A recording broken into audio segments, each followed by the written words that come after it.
The final passage readeth like a great war shall transpire. Darkness will prevail, and light expire.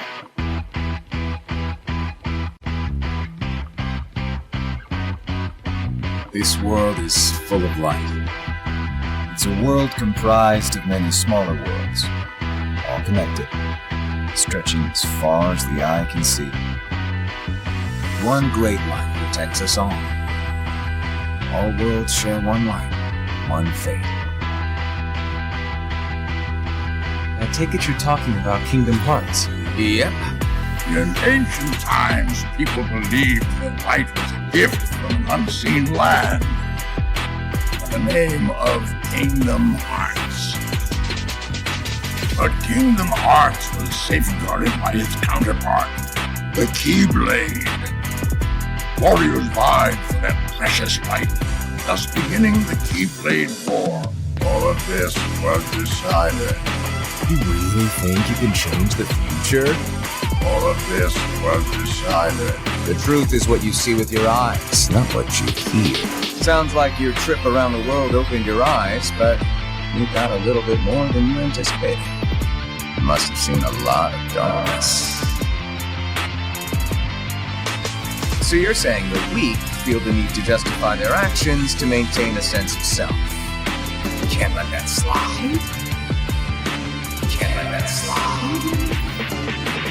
I suppose letting false light dictate the future might be a pretty lousy move. So, you can make a change. You have that power. What do you want for the world? You believe the world needs you. Sounds like you already know where you're headed. If you truly possess great power, the darkness can't control you. All of this was decided.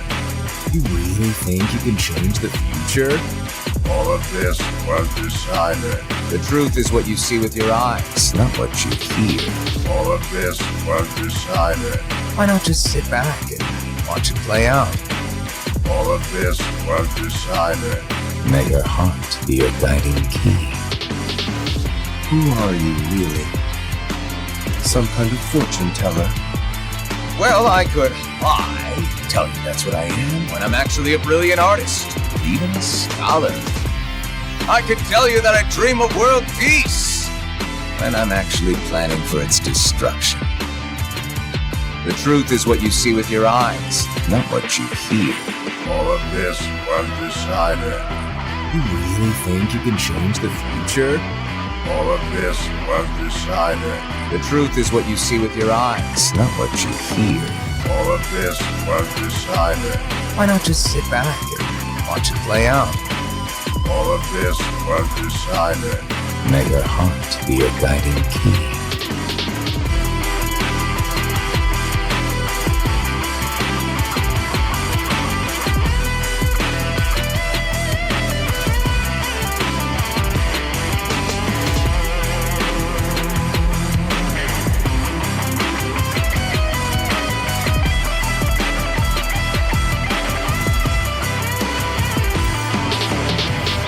May your heart be your guiding key.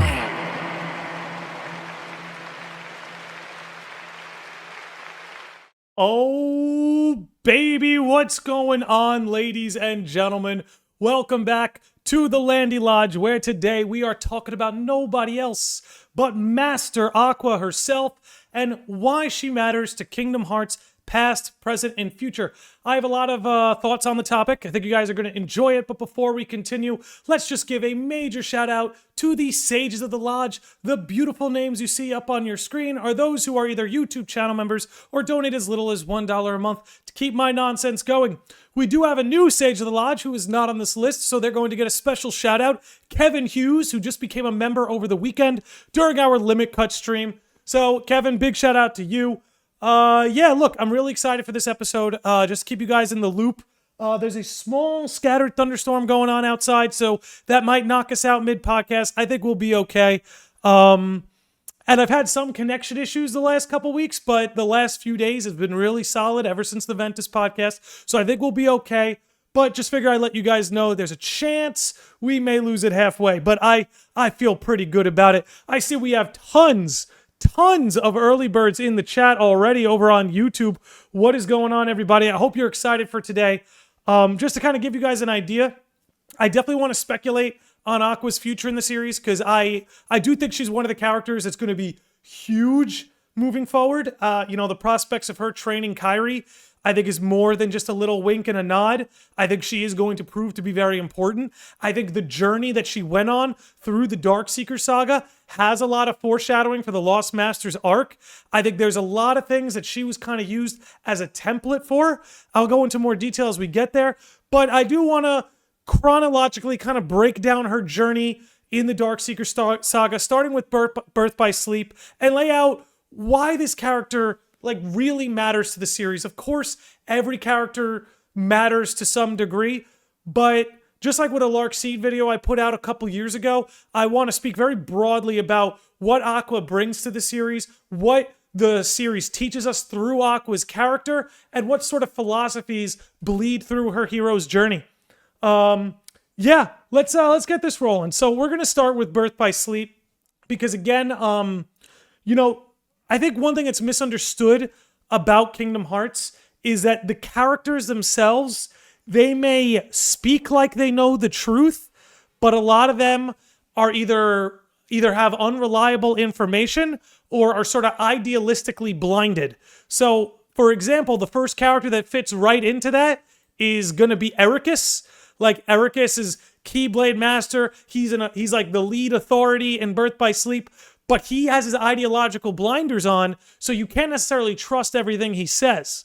I want to get into that in detail, but let's see what the chat's saying. Kind of like real life. Exactly like real life. That's what stories are about. The circumstances in the stories, like Keyblades, may be fictional, but the things characters generally gripe with are very non-fictional. Honestly, just a little caveat. My favorite example of that is Peter Parker, Spider-Man. He has all these superhero issues, right? He's got to take out the Green Goblin, or, it's Kraven's last hunt, stuff like that. But Peter Parker's always dealing with very human issues, right? He's afraid the girl he likes doesn't like him back. He's having trouble paying his rent. It's stuff like that where I think the beauty of a story can really shine through. But anyway, Peter Parker aside, let's get back to Aqua. That's who we're here to talk about. Take a swig for the Lost Masters. Anyway.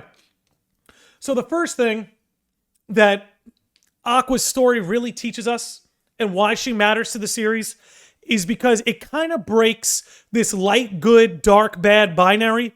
A lot of people who have only peeked at Kingdom Hearts or maybe only played Kingdom Hearts 1 seem to have this conception that in Kingdom Hearts it's light good, dark bad. And again, if you've only played Kingdom Hearts 1, I can understand why you may have that perspective.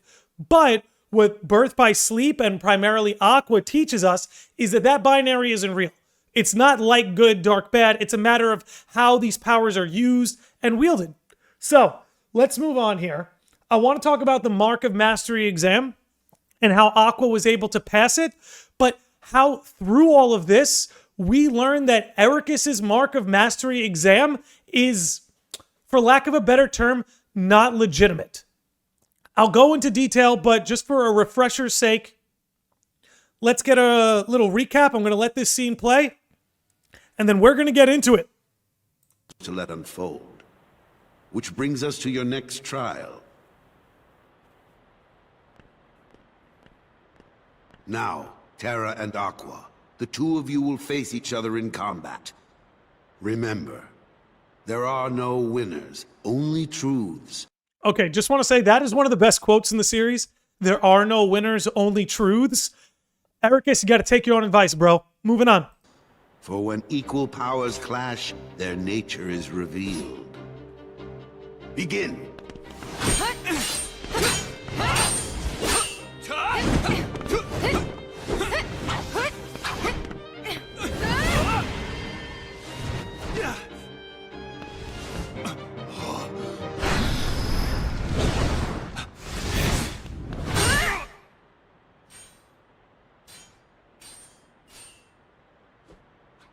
Xehanort knew, baby.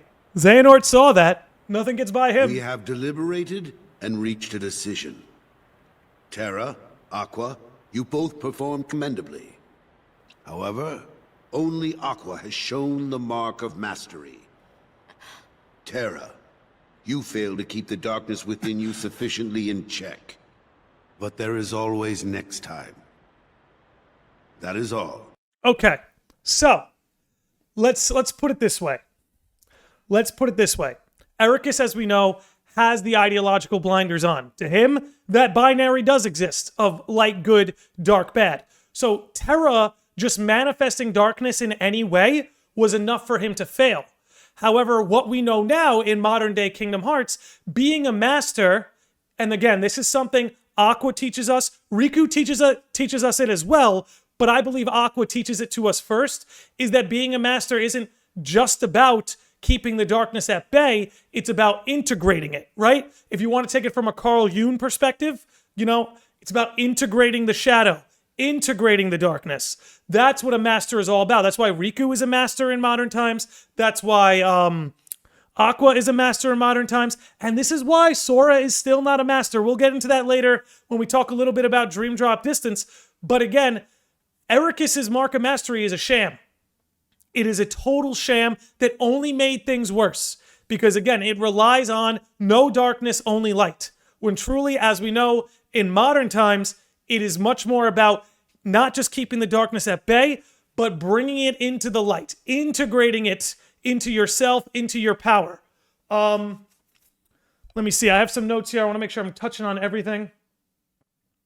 Okay. Okay, so another thing that's really shown to us, and yes, exactly, Umbra, embracing the shadow. Best mod in the game. Anyway, so, and we're going to see this a little in Birth by Sleep. We're going to see it a lot in Fragmentary when we get up to Fragmentary. But darkness preys on insecurity, because with insecurity comes negative emotions. So, throughout a lot of the series, a lot of those insecurities are based in darkness. Like, take Riku, for example. Riku in Kingdom Hearts 1. He's very jealous, right? He sees Sora with Goofy and Donald, and Maleficent starts to say, like, look, he's moved on, he made other friends, and sort of that negative energy, that insecurity of jealousy manifests the darkness within Riku, but in a way that he can't control it, right? However, what Aqua shows us is that insecurity can be based in light as well. Now, her insecurity is going to come from a place of hubris because she becomes a master, right? And the way she starts to act throughout the rest of Birth by Sleep is it's sort of like she knows better because she's the master, right? Because Terra isn't the master. She should do as Aqua says because Aqua's doing as Ericus says, which is something else we're going to see too, is there's sort of this, with Aqua, there's a blind trust in authority that needs to be broken. Now, Kingdom Hearts is still sort of exercising this. I think we're going to see it a lot with the foretellers primarily, but Aqua has this blind trust in authority, especially with Ericus. Now, let's move on. I've got some timestamps over here. Okay, perfect. Let's move to this scene way up here. Hang with your boy. We're almost there. There's the Kairi scene, the Kairi scene is great. We know she's going to be basically taking on Kairi as her mentor, which is fantastic. It's exactly what the series needs to be doing. But we don't need to touch on this right now. When we get to Kingdom Hearts 3, maybe we'll come back. But here we go.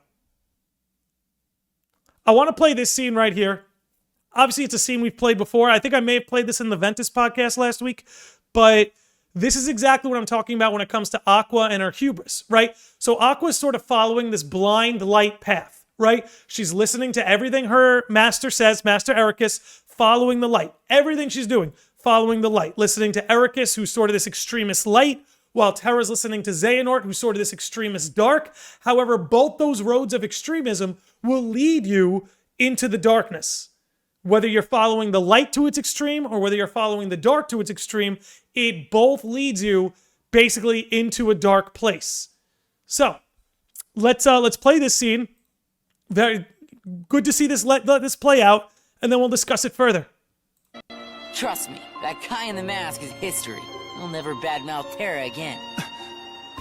You saw the boy in the mask? Yes? Vanitas. Ven, you let Aqua take you home. No way.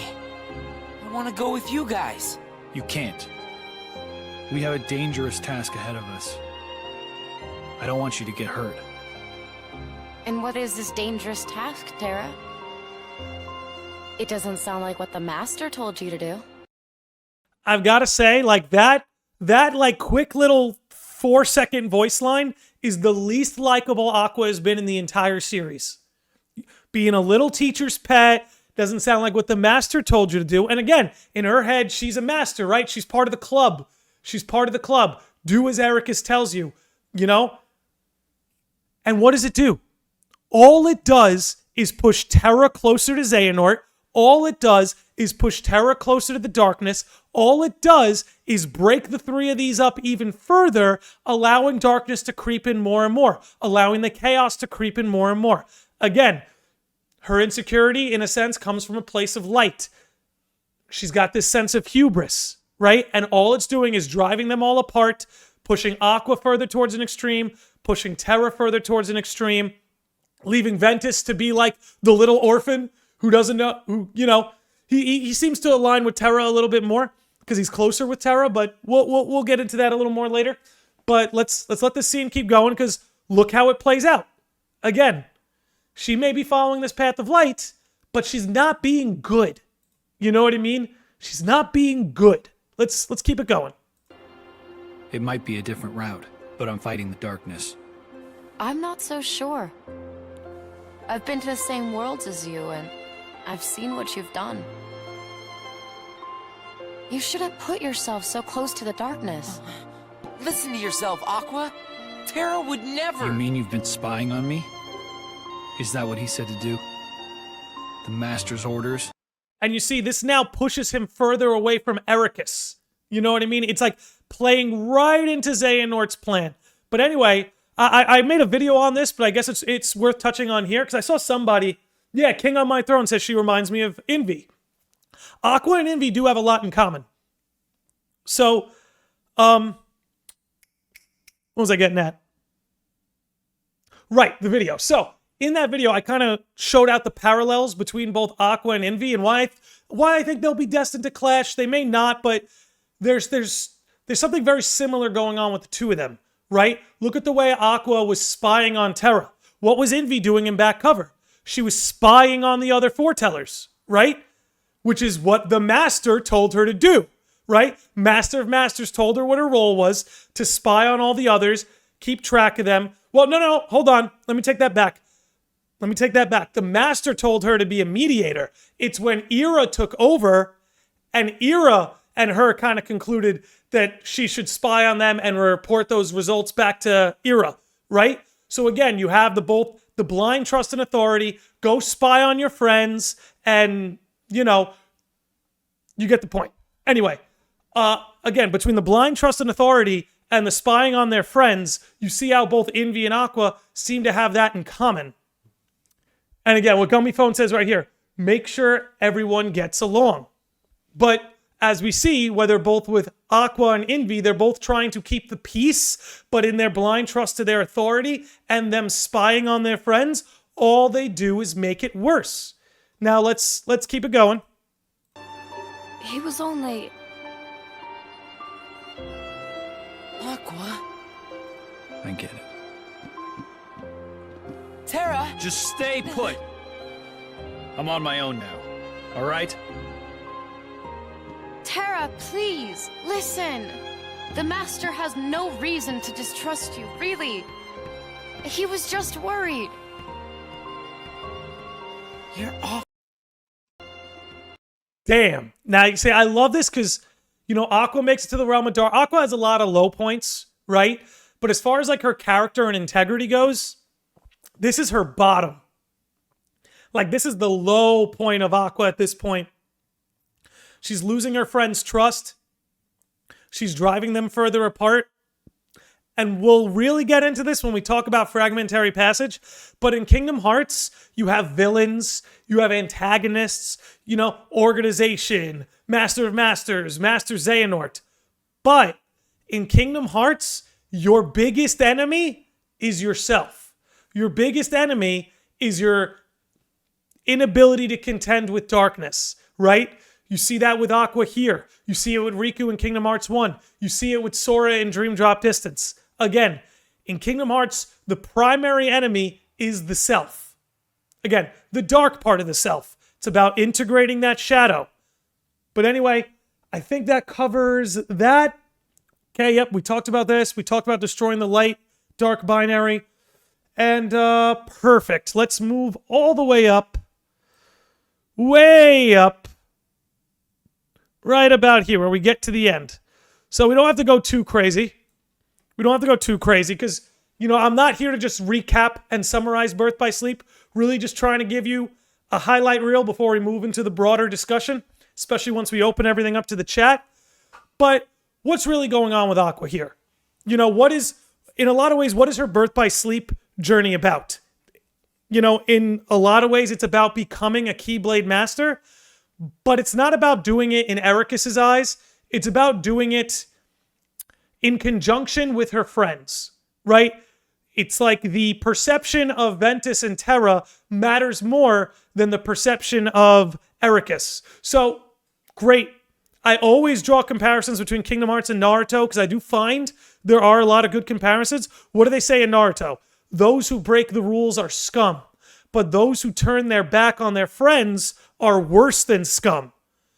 Kind of a similar idea going on here with Aqua, where she's sort of learning, like, she shouldn't be shouldn't be following Ericus blindly, needs to do a better job with her friends like Terra and Ventus. She pushed Terra closer to the darkness. She pushed herself closer to the darkness. She got Ventus, you know, everything with Ventus. Ventus had to end up getting involved in the way he did. And I'm not trying to blame everything that happened in Birth by Sleep on Aqua, but the truth is, for most of Birth by Sleep, Aqua just keeps making the situation worse, right? She becomes a Keyblade Master, which you think would signal that she's one of the top dogs, she could be trusted, she's going to be wise, she's going to know what to do. But again, we've already established that Ericus's perception of a master was flawed, thereby Aqua being deemed a master was flawed. So to me, Aqua really only becomes a Keyblade Master here at the end. That's Aqua's Nindo Keyblade way. Amen, Kevin. Amen. But to me, again, Aqua only becomes a master truly here at the end because she finds a way to save her friends. She finds a way to kind of put everything that was going on with her being a master and that to the side and really focuses on the issues at hand, primarily in saving her friends. So let's play the ending here. Take it from right about here. Then we'll wrap up Birth by Sleep, move into Fragmentary, and then on to Kingdom Hearts 3 in the future.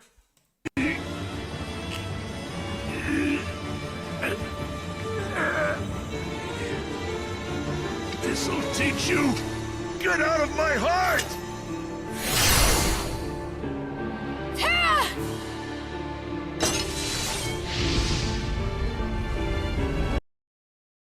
Bro, and they told us about the Guardian right there.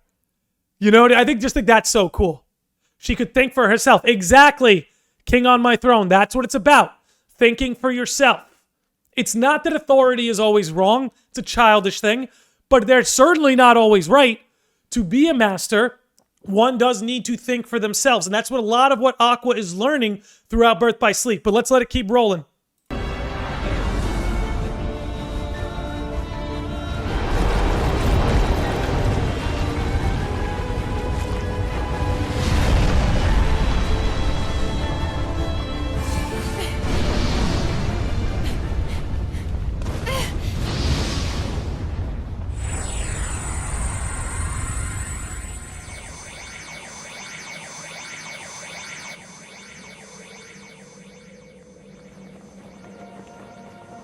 The darkness can't have you!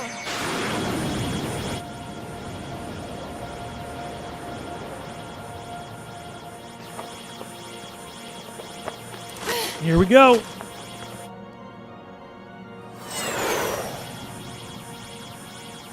This is so badass, too. I have to do something, or we'll both be lost.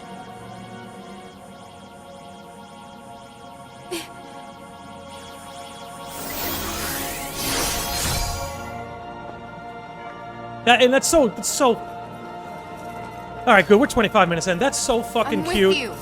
that the armor is hugging him. Go!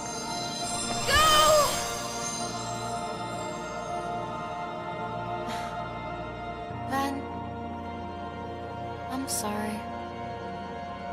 I might not make it back as soon as I thought. So, to cap it all off, and this is what it means to be a hero in Kingdom Hearts, in a lot of ways, to be self-sacrificing. Excuse me. Been drinking my tea a little too fast, started to sneak back up on me, but to be self-sacrificing, like that's the primary thing. If you can be self-sacrificing in this way, it kind of solidifies you as a hero, you know, and that's a big part of the hero's journey. Take it like with Sora, right? Sora was in Kingdom Hearts 1 willing to sacrifice himself for Kairi. In Kingdom Hearts 2, you saw Riku willing to sacrifice everything he had for everybody else. Here you have Aqua willing to sacrifice herself. You also have Riku in Dream Drop Distance, who works that way. You have Sora in Kingdom Hearts 3, who works that way, you know? And that's kind of what it means. But, you know, a big part of this was obviously Aqua learning to think for herself and putting her friends before herself. You know what I mean? Like, you could argue that throughout Birth by Sleep, she wasn't really putting Terra and Ventus before her. She loved them, she cared about them, but she was kind of putting her role as master at the forefront of what led her actions. But then we see at the very end of the game, I didn't put this scene on earlier, but at the very end of the game, she takes Ventus and hides him away. She rescues Terra and sends him back to the surface. She secures her two friends by dooming herself. And again, in a sense, she had a part in creating this situation, but she, again, dooms herself to save her friends. Thus, in my opinion, solidifying her as a master, but it becomes more and more prevalent in Fragmentary and Kingdom Hearts 3. You start to see Master Aqua start to manifest more and more and more. So, before we move on to Fragmentary, let's get a little bit of a clearer image there. Cool. Before we move on to Fragmentary, let me see what the chat's talking about. She starts to take responsibility more than just a title. Exactly, Gummy Phone.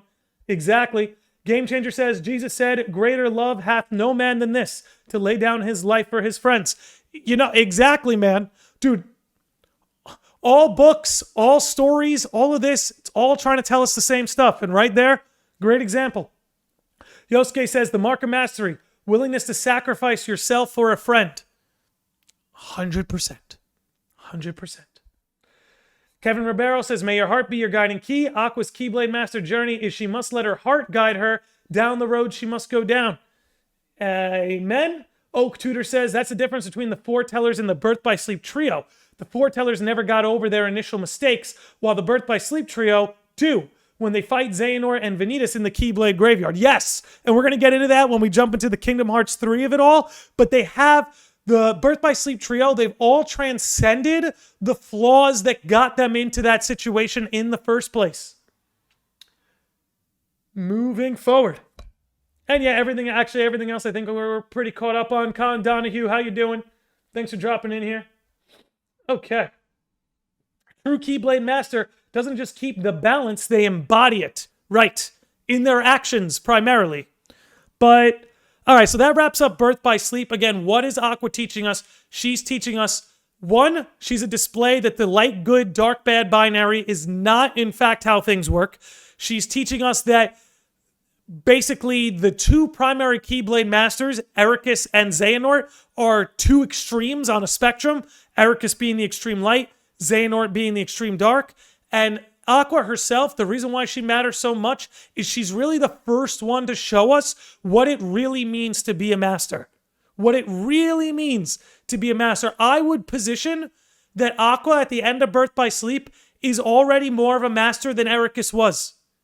Just based on Ericus' actions, he was willing to strike down Ventus in order to win the light-dark battle. Whereas Aqua is so desperately, even though, you know, Ventus is asleep and Terra has been taken by Xehanort, she's willing to find a solution somewhere in the middle. So again, I think in Birth by Sleep primarily, Aqua truly shows us what it means to be a Keyblade Master, between being willing to be self-sacrificing to save her friends not giving in to the two extremes, putting herself before her friends, and trying to find a solution that can kind of work both ways as opposed to just one of the light-dark binary spectrum. So, again, let's move on. I want to talk about Fragmentary Passage. I think Fragmentary Passage shows us a lot of things. It shows us how the darkness tempts you. It shows us Aqua's resolve. Again, another thing that makes Aqua so cool, I think she's my second favorite Kingdom Hearts character, is she has like 3 arcs. She has like 3 arcs in the series. Some longer than others, but she goes through like 3 character arcs. 2 for sure. Third one is a little brief and short, but I think it still qualifies. Fragmentary being her second one here. But anyway, shows us her arc and resolve. By saving Riku, she saves everyone. And that we are our own worst enemy. So, let's take note of the kind of place Aqua is in at the start of Fragmentary Passage. Okay? Let's take a note. By the way, her voice actor does a tremendous job in Fragmentary Passage. Tremendous. Anyway, take note of the way she's talking, the things she says.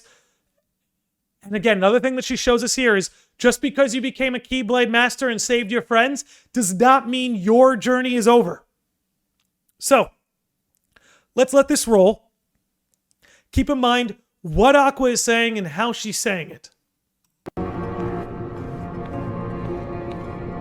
I haven't felt my heart stir in a long time. Something about this place.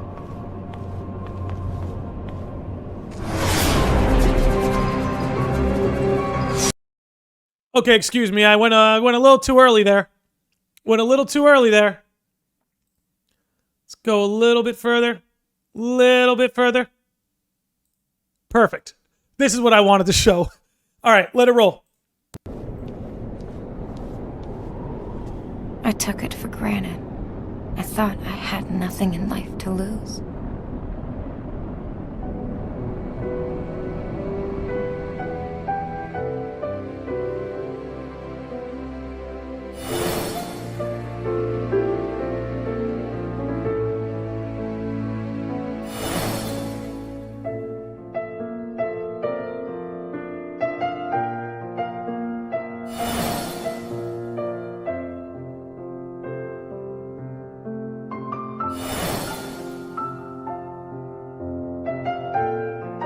You know, Fragmentary Passage is a terribly sad game. And somebody, who was it? Somebody made a biblical reference earlier. Game Changer made a biblical reference. I got one for you. Compare what Aqua's going through in the realm of darkness to when Christ was stranded in the desert for 40 days. Was it 40 days? I think it was 40 days. But anyway, I see some parallels there between Christ being stranded in the desert and Aqua stranded in the realm of darkness. A lot of parallels there, but let's keep it going.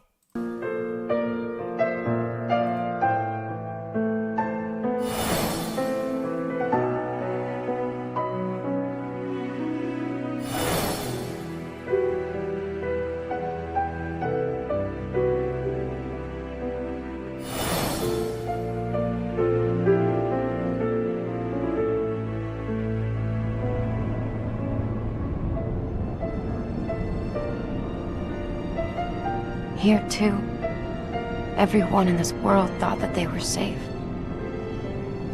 Not just the people, but the dog waiting for his owner. The cat curled up in her nook. So much life. Trees and flowers. There's no deeper sadness than discovering all that you knew is gone. Okay, so she's broken. Aqua starts this game. She's completely broken. The darkness is creeping in, but this is what the darkness wants to do to you. I'm going to get into this a little bit more. Excuse me. I'm going to get into this a little more when we discuss Kingdom Hearts 3. But try to compare what's going on with Aqua here to what happened to Baldur in Dark Road, where it's like the loneliness, the isolation, that's what's allowing the darkness to creep in, right? And like the lonelier and more isolated she feels, the more the darkness starts to bleed in. That's what the darkness wants. In this case, it's also what Xehanort wants, because that's what makes you susceptible to its control and its manipulation, is that feeling of being alone, that feeling of being isolated, or in Aqua's sense, and Baldur's, feeling hopeless, like you have no reason to continue.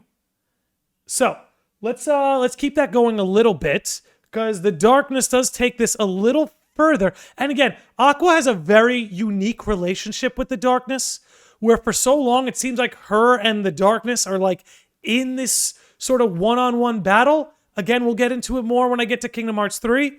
But here's another way the darkness tempts you. Let's let this roll.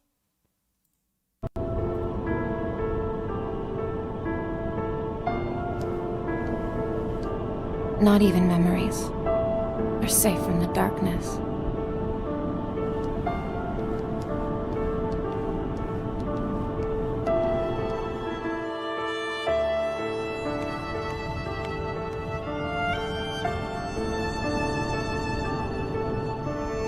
What I wouldn't give to really turn back time. To spend one more night beneath the stars with my best friends.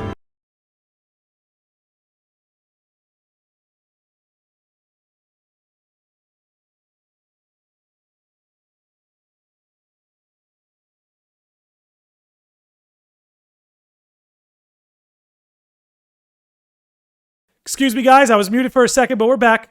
The 5 stages of depression. I want to examine this another time, but we'll just keep a note of it as we're going through Fragmentary.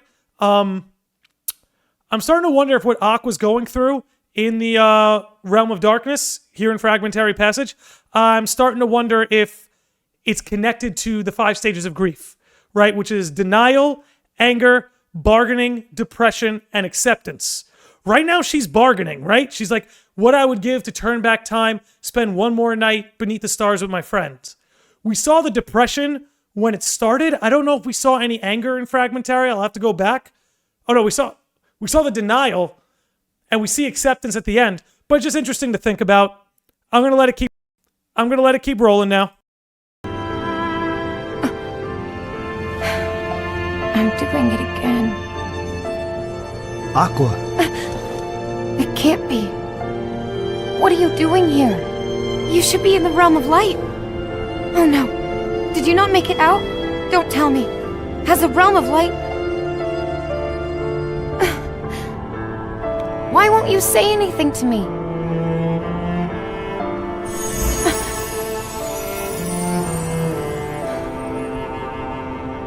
So what are you? A memory among these shadows? Are you here to try and tell me not to lose heart?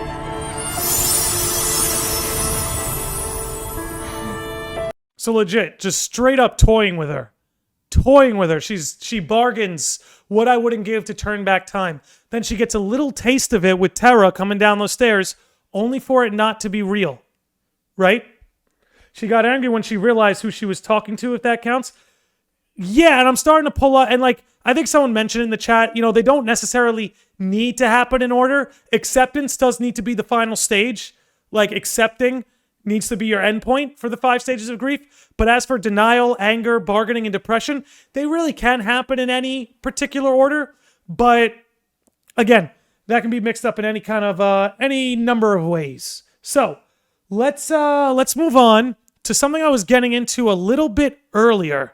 Right, and, without getting too into it, we know she sees Ventus kind of in the whole Sleeping Beauty paradigm. Again, further tempting her, making her feel a certain type of way. Then we get to, there it is, the world within, which I think is pretty cool. I would not mind if any Kingdom Hearts character made their way back here to the world within, which again is telling you Aqua is going through a very internal journey here. So, take note here. This again goes into what we were talking about earlier. How in Kingdom Hearts, yeah, there are villains, there are bad guys, organization foretellers, whatever you want to call them. But again, in Kingdom Hearts, the real enemy is you. The real enemy is your, how would I put it? Your capacity for darkness and malevolence, right? That's the real enemy. And until you've contended with that, you're not a Keyblade master. Here, Aqua shows us that she is not only being confronted with that, but that she is capable of contending with it, at least right now. That's what it's kind of showing us, right? We know in Kingdom Hearts 3 that she breaks, but this is like a good 10 years before Kingdom Hearts 3. No, it's not 10 years. Bit of an exaggeration. It's a number of years before Kingdom Hearts 3. And what it's showing us is like, as down as Aqua is, as depressed, upset, hopeless as she is, she's not completely down and out yet. She still is able to confront herself, confront the dark parts of herself, and keep it at bay. But again, just going to let this play out now. It does show us that, again, the real enemy is ourselves and our capacity for darkness. And unless we are able to control and integrate it, it's going to control and integrate us. But let's let this roll before we move on.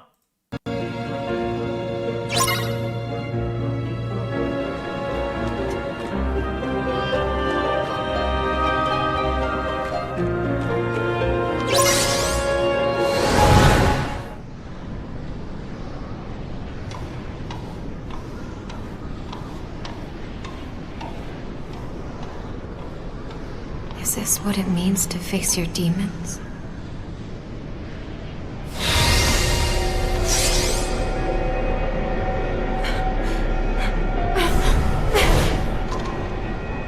Only your heart is hollow enough to be a demon's.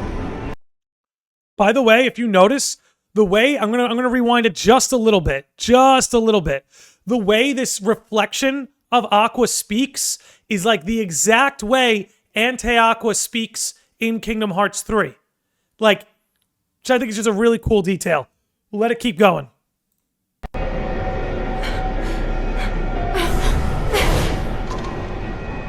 Only your heart is hollow enough to be a demon's. That's not true. My heart is strong. I'll prove it.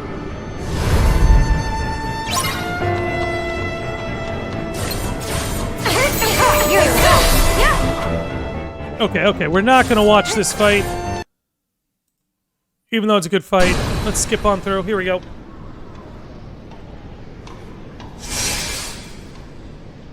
Terra, Ven, and now my own phantom.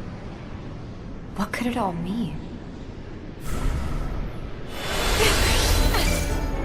And then again, she gets dragged into another battle.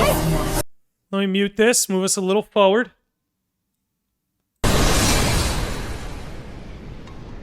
Face My That's Fear all of starts to them. play. Terra and Ven didn't have anything to say. But my shadow, she wanted to destroy me. Exactly. What have we been talking about, all right? There's a lot of parallels between, working on the Union shadow, integrating the shadow, and that we all have this capacity within us, right? The Terra and the Ven might have just been a hollow projection, but the shadow of herself she saw, that reflection was very real. The way that reflection of Aqua felt is how a piece of her heart is feeling. That's why it was able to have a voice. I think there might be a little something after this. I'll let it keep rolling. Let's see.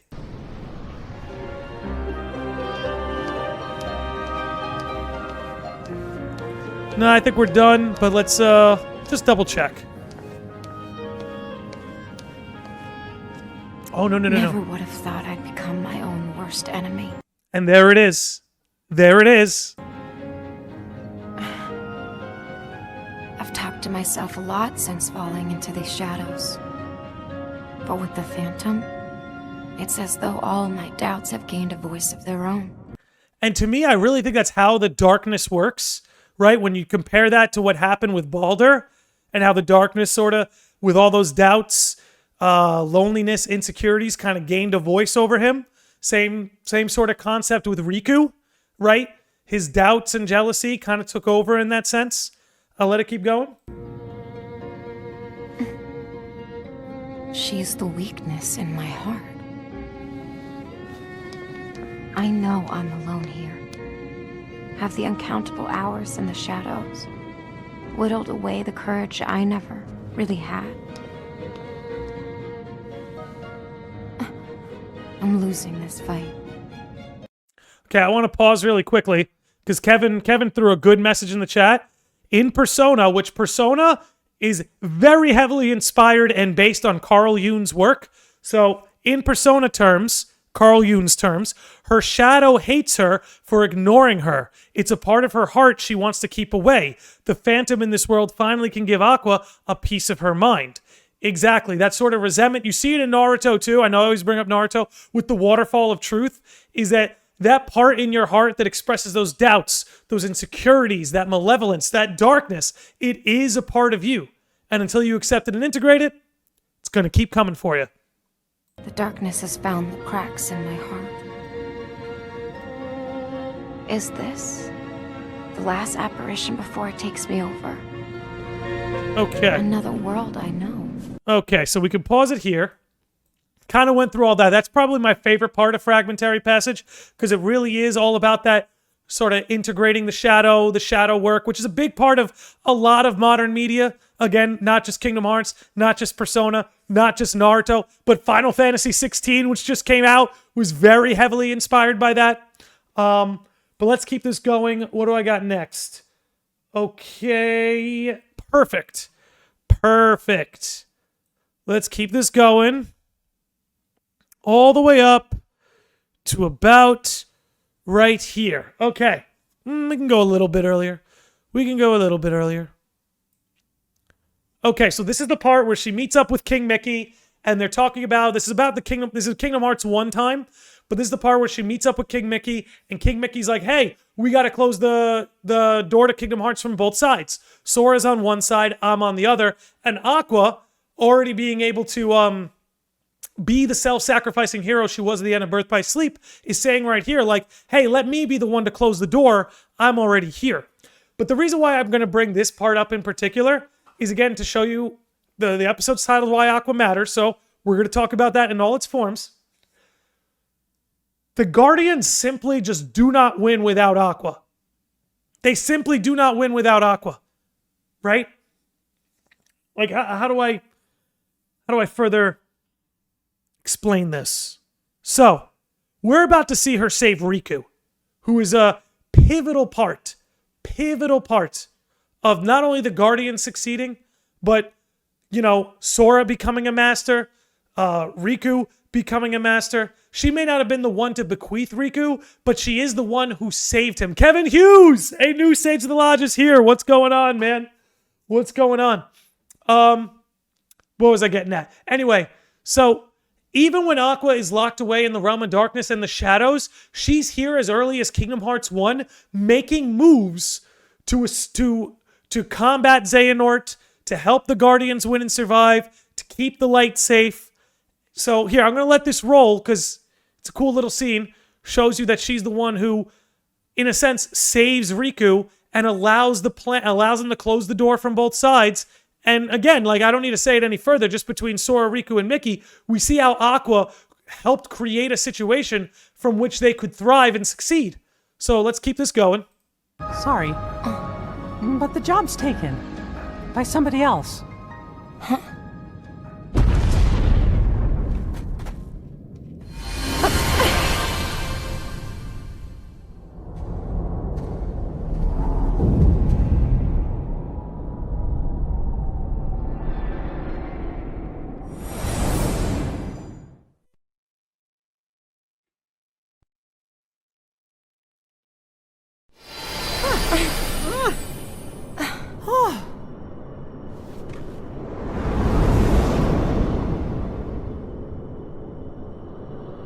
Yeah, it's easy to forget that this is all going on during Kingdom Hearts 1.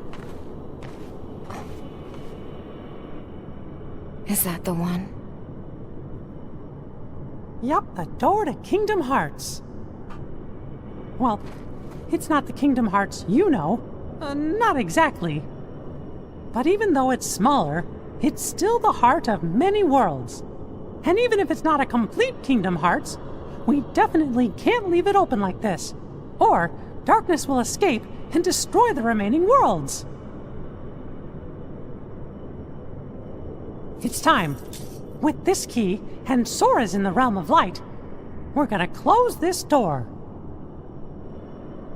By the way, just want to say, going back into like being a Keyblade Master means you have to be able to contend with the light and dark. Let's not forget that King Mickey, who is also a Keyblade Master, is able to traverse the realm of darkness without any temptation. Oh, he doesn't lose himself, he just loses his shirt. But again, kind of further showing that this is something that a Keyblade Master can handle. Let's keep it going. Now, all we need is Riku. Sora. Riku. There!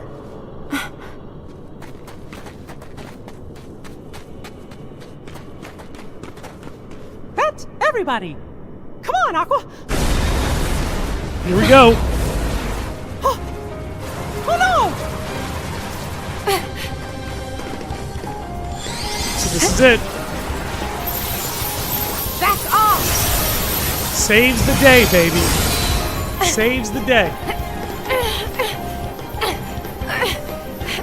Like, maybe I'm looking into it a little too much, but this little tug-of-war she's having is sort of like a manifestation of like the inner battle in her. Her literally desperately like trying to keep the darkness under control.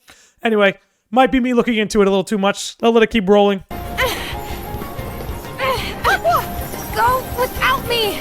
No,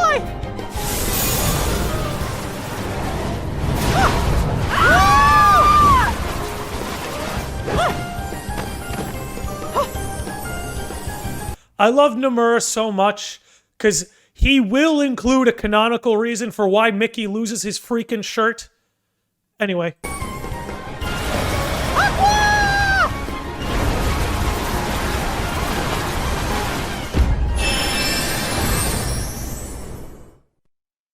You can never look too deep into Kingdom Hearts. That's why we're here, isn't it? That's why we're here.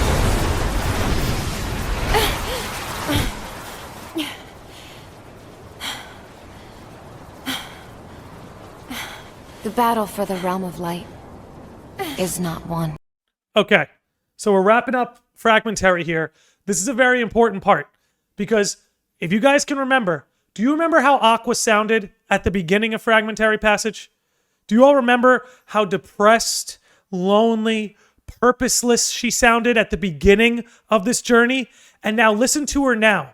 She has this resolve, right? She has this purpose, which again, I'll let it roll, then we'll keep analyzing. Thanks to Terra and Mickey, I know what's at stake.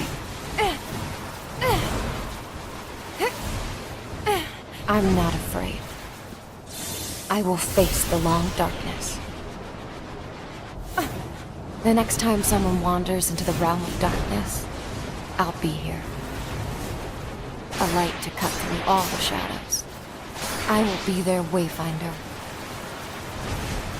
And one day, I'll return to Terra and Ven. I am Master Aqua, and that's a promise. Boom. So, even though at the end of Birth by Sleep, she was in a lot of ways a master, but it's really at the end of Fragmentary Passage, she really knows what it means to be a master, right?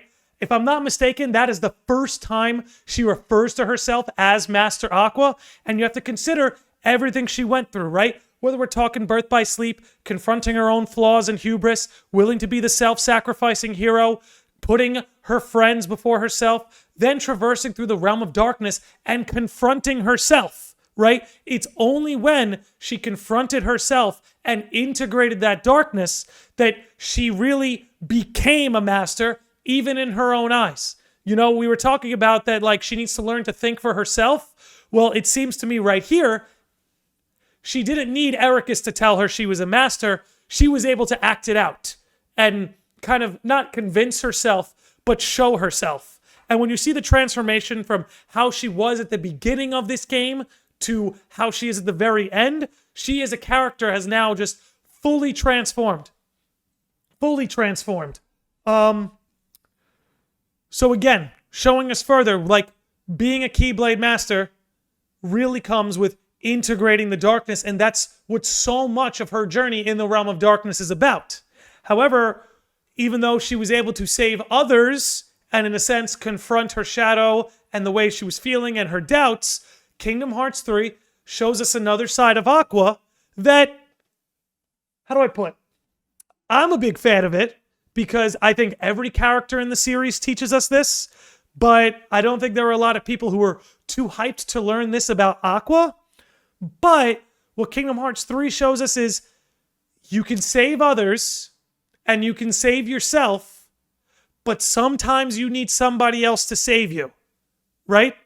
You can stand on your own 2 feet. You can be that self-sacrificing hero, but life doesn't always work out that way.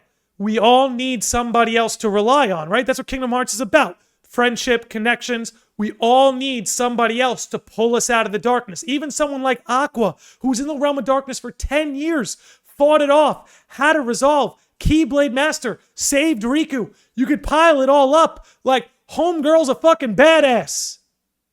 But at the end of the day, even a badass like Aqua needs someone else to save them every once in a while. I mean, again, you see it in the Kingdom Hearts series. Take both Sora, Riku, and Kairi, right? Our front 3. Sora needs saving all the time. He needed saving in Kingdom Hearts 1. He needed saving in Kingdom Hearts 2. He needed saving in Kingdom Hearts 3. Riku needed saving in Kingdom Hearts 1. Needed saving in Kingdom Hearts 2. Needed saving in Kingdom Hearts 3. Kairi needed saving in Kingdom Hearts 1. Needed saving in Kingdom Hearts 2. Needed saving in Kingdom Hearts 3. Right? Sora and Kairi save each other in Kingdom Hearts 1. Sora saves Riku in Kingdom Hearts 1. Riku saves Kairi in Kingdom Hearts 2. Kairi saves Sora and Riku in Kingdom Hearts 2. Sora and Kairi save Riku in Kingdom Hearts 2. Kingdom Hearts 3, Sora saves Kairi, Kairi saves everybody, and then Kairi saves Sora. So, again, nobody is immune to this. Terra needed saving, Ventus needed saving, Axel, Roxas, Xion, like, we all need other people to rely on. And even someone like Aqua, who can battle in the realm of darkness all alone, stand on her 2 feet, save herself, save others, even she is not immune to this fact. And that is a lot of what her journey in Kingdom Hearts 3 is about. That's what it's there to show us. But anyway, let's see. Let's see what the chat is saying. Everybody needs somebody. Yep. Oak Tutor says Kairi is going to need someone to save her in Kingdom Hearts 4. Maybe. I mean, again, look, everyone needs, like, Sora has needed Kairi to save him in every game. Kairi saved him in Kingdom Hearts 1, 2, and 3. Sora saves Kairi in Kingdom Hearts 1, 2, and 3. So I wouldn't be surprised if in Kingdom Hearts 4, at one point, Sora saves Kairi, and at some point, Kairi saves Sora. Just kind of how things go. Hillary Slack, how are we doing? It's good to see ya. Lean on me when you're not strong, and I'll be your friend. Exactly. Kid Q, we need someone else to even exist. Exactly. Like, we're pack animals, baby. Pack mammals. But you get the point. You get the point. Let's see. Like Naruto in the Zabuza arc with the little kid, anyone can say they're a hero. Doing it is different. Exactly. All right. Okay. All right. Let's see. Nah, Kairi's saving Sora now. She saves him in every numbered title. I don't think Kingdom Hearts 4 is going to be any different. I just think this time she'll save him with a Keyblade. That's what'll be different. All right. All right. Let's get to Kingdom Hearts 3 here. Let's see. Got to check my timestamps. All right. I know where we're headed. Very early on. Right here, I'm going to let this play. I have some thoughts about what's coming. We're about an hour in, so even though I'm still kind of going through the title topic, I am going to really open it up to the chat because I want your guys' opinion on this. Because something doesn't add up. Maybe I'm wrong, but there's something about this scene that doesn't quite add up to me.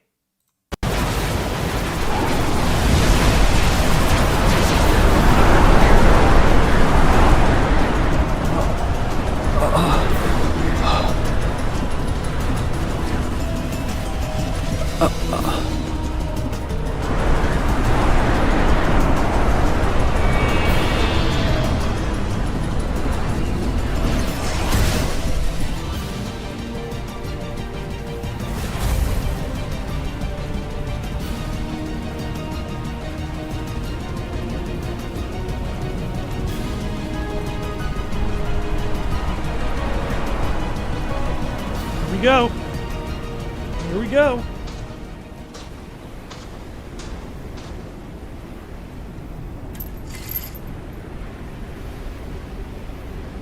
this Keyblade. And again, notice that she's talking, the way the voice actor is emoting is just like her reflection was. Keep it going. Is it her?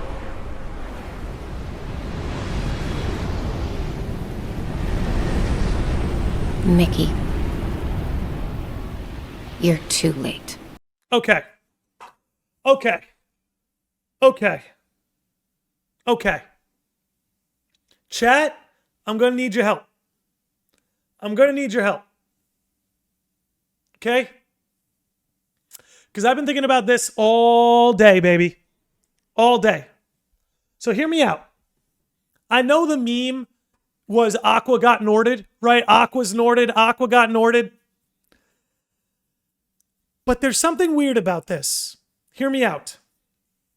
Think of all the organization who got Norded. Larxene, Marluxia, Demyx, Vexen, Luxord. Did any of them get silver hair? No. The only one whose hair color changed was Terra, but that's because Terra's body was like actually taken by Xehanort. And hear me out, I have a long thread to go here, but Terra was the only one who had his hair changed. Right? And that's because Xehanort actually took the body. When we compare all the others who got Norded, Larxene, Marluxia, Demyx, Vexen, Luxord, none of them got silver hair. They all got the yellow eyes, right? Like Larxene's eyes in Chain of Memories are like light blue, but in Kingdom Hearts 3 they're yellow. So they all got the yellow eyes, but none of them got the silver hair. It's an Ansem possession. Is it though? Like we saw Xehanort take his heart and put it in Terra's body. We didn't see anything like this with Ansem, right? And Ansem is a heartless. He's a heart without a body. So if he was going to take Aqua's body, then Ansem himself would be fusing. So, hear me out here. Hear me out here. Even Xehanort got noted his eyes are originally gray. Exactly. Exactly. That's where I'm going with this. What if, because I brought it up earlier, what if what's going on with Aqua here isn't that she got Norded, but it's what happened to Baldur in Dark Road? Right? How Baldur kind of manifested a likeness to a true darkness? Because again, what's happening with Aqua here does not line up with everyone who got Norded. There's something different about this, right? She's not a nobody, right? Her hair color changed without Xehanort taking the body. This is different. What happened to Aqua is different than anything that happened to anyone else in the organization. Well, Ansem did shoot something like a heart into Aqua beforehand. Okay, good. Maybe that can debunk this.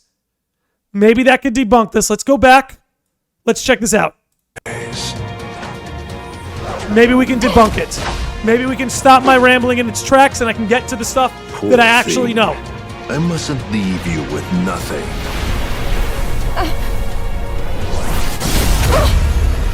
But that was like a beam that shot her back. That didn't like go in the way the heart went into Terra. I don't know.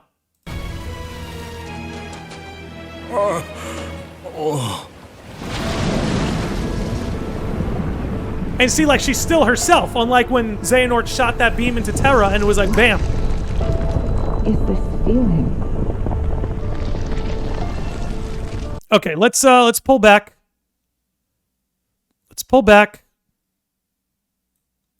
You're too late. Okay, we're back. Okay, Umbra dropped a theory in the chat. Maybe I could read this out. I don't even know what the hell I'm looking at. Yo, but you're right, because her hands changed too. Huh. I'm not quite sure what to make of that. Maybe we'll put that up. Let me see what the chat's saying, right? I'm not saying this is what happened. I'm not saying this is what it is, but I'm just suspicious about her turning here. Because again, it's different than everyone in the organization. It's different than all the nobodies. It's different than Terra, yet her hair color changed. Terra needed his body actually taken by Xehanort for that to happen. That didn't happen with Aqua here. So again, let me see what the chat's saying. Maybe you guys can shut me up. Let me see. Yeah, I'm going to pull up the Darkling in a minute, Umbra. Because I think that might be a good way of looking at this, but let's keep this going. Oak Tutor says it's like a Super Saiyan. SSJ1 makes you have yellow hair. SSJ2 gives you yellow hair plus lightning. Not quite sure how that relates to this. Her inner darkness took her corporeal due to his attack. Well, that's why I wonder if, again, this is... Like, what do you guys think? I'm going to put up a poll. Because I want to know what you guys think. What exactly happened to Aqua here? Okay. Norded like...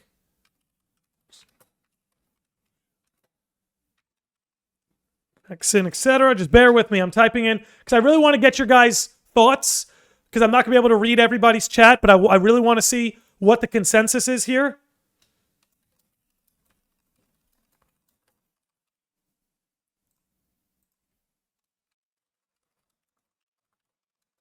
Okay, here are the three options. I'm asking, what happened to Aqua here? Let me see. Okay, I created it. Must contain between 1 and... Okay. How's that? Okay. Here we go. So what exactly happened to Aqua here? Was she Norded like Larxian and Marluxia? Was she possessed like Terra? Or did she manifest a darkness like Balder? I want to know what you guys think, because I'm not sure how to categorize this exactly, and I wonder if there's something else going on. I'm kind of on the fence. I don't know, but I'd like to see what the consensus is here. Is there any description from the novel? I do not know. Let's see. Is that what would happen if you were possessed by an ancient darkness? That's what I'm getting at, King on my throne. But right, like, think about Balder, right? Balder wasn't possessed by one of the ancient darknesses per se, but given his circumstances, one was able to, like, an ancient darkness like darkness was able to sort of manifest. Let's see. Oh, wow. So you guys are on board with this. Right now we are at 90% manifested a darkness like Balder, as opposed to being possessed like Terra or Norded like Larxian and Marluxia. That's kind of what I'm thinking. I'd like to see how this poll plays out, but that is very interesting to me. Xehanort willingly went into the abyss, and Aqua was blasted there by Ansem. Balder's darkness and ancient darkness was formed the same way. I always thought she got possessed by her own manifested darkness like Balder. Okay, so Vexidus, you're on the same page as me here. That's good. Umbra, you got a better image? Okay, cool. Okay, I'll be able to pull this up. I might have to change a thing or two. Let me see if I can save this to my desktop. Perfect. It's a JPEG. I can actually pull that up. Let me see how the poll's going. Oh, yeah, it's heavy. Heavy. Wow, so you guys are on board. You guys are on board with this. Umber says, I feel like if she manifested a darkness like Balder, we would have seen Balder get yellow eyes and dark skin and all that in Kingdom Hearts Dark Road. Did her skin get darker, or is this just the shade of the Realm of Darkness? I can go either way on that, but you do have a point. I don't think Balder's eyes turned yellow. In fact, I think I'll pull that up. But in the meantime, Umbra sent me this image, guys. I'm curious what you think. This could be a coincidence. What do you guys think of this? What do you guys think of this? The Darklings from Union Cross. See how the hands are kind of similar?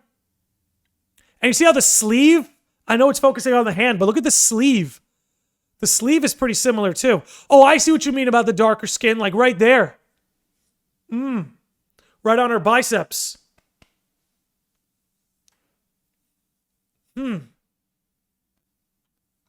Black Red Pill 3 says, something wild about the hair thing is the other people who got darkness outside of Terranort all had white hair and thus could not have had a visual air change. Right, like Ansem, Xemnas, young Xehanort. But again, when we look at some of the other organization members who got Norded, the white hair, the silver hair thing didn't happen to them. Larxine's hair stayed the same, Marluxia's. We see it. The X-Strap, yeah, the X-Strap was there from the beginning, so I'll abandon that one. But let's see. Yeah, like a mutation. Yeah, it is kind of like a mutation. Let's see what else you guys are saying. Wait a second. Lucio has a mix of white hair and black hair. Is Lucio starting to give into darkness because of what happens? That's a theory. That's a theory. I think there's a lot going on with Lucio we still don't know about. I think knowing Xigbar's Lucio is just like the tip of the iceberg. I think there's still a giant iceberg underwater when it comes to Lucio. We still have to figure out. Aqua slowly turning into a Darkling was the theory I was playing with. Yeah, no, it's... Again, look, guys, I don't know exactly what happened with Anti-Aqua.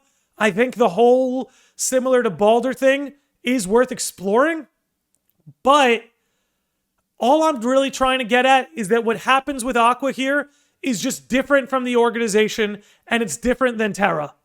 Right? That's all I'm really trying to get at. Could it be a Darkling? Could it be an ancient darkness manifest like Balder? It really could be. I don't know. My overall point here is that this is just different. This is just different. It is just not the same as what's going on with the rest of the organization and stuff. But again, I think I've blabbed on that enough.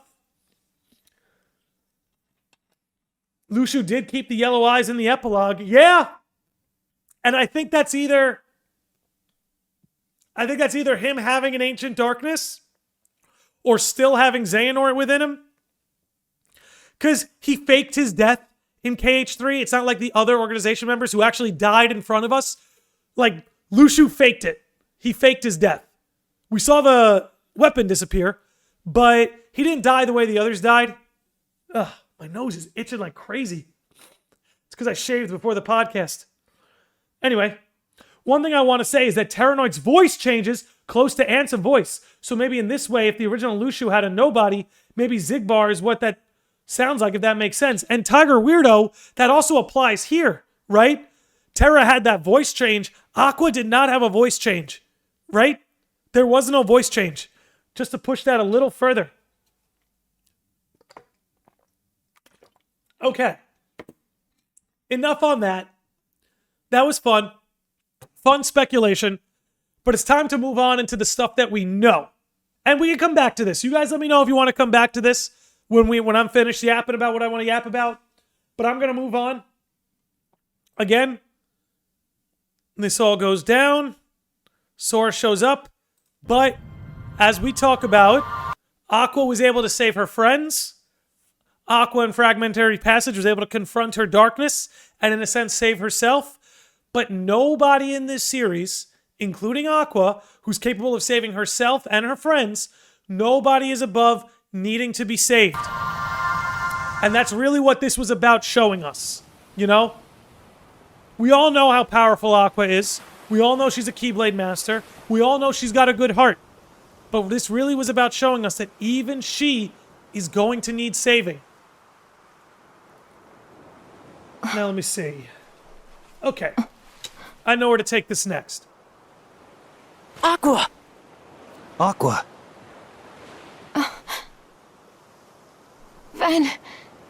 Terra.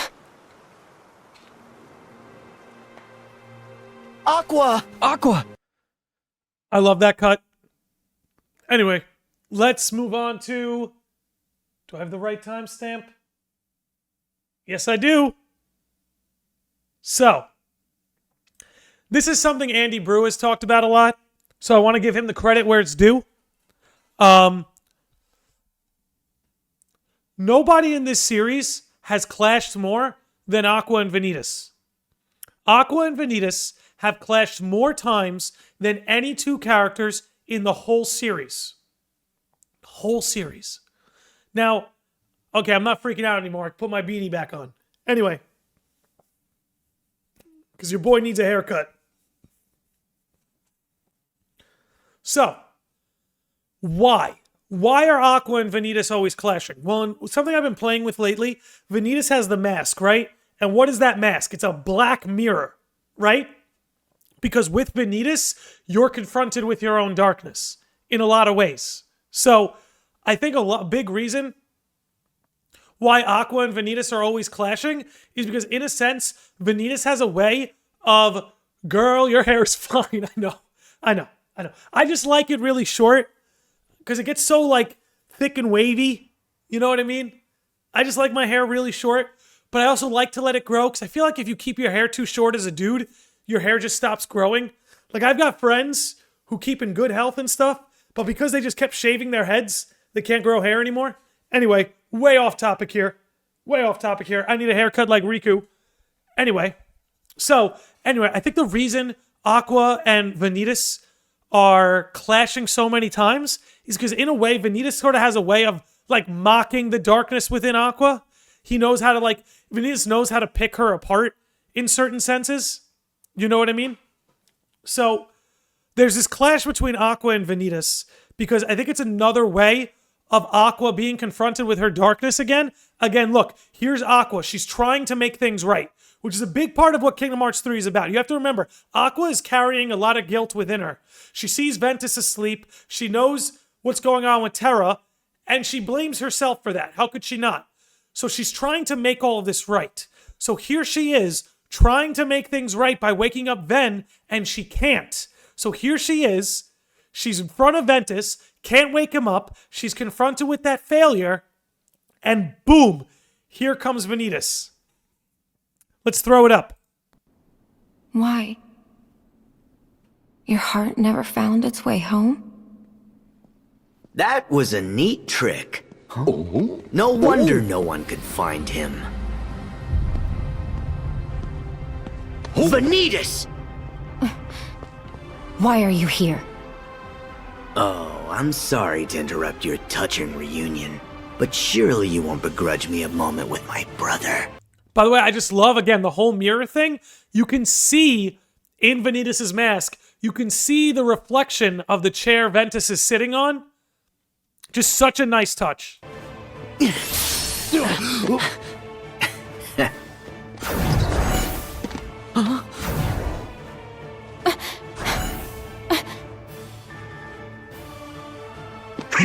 So raw, dude. What? So raw.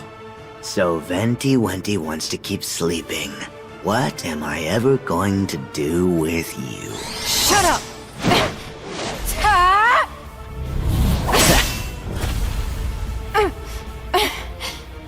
You better settle down there, master. Again, has a way of mocking her for the things that sort of led her down the dark road. You know what I'm saying?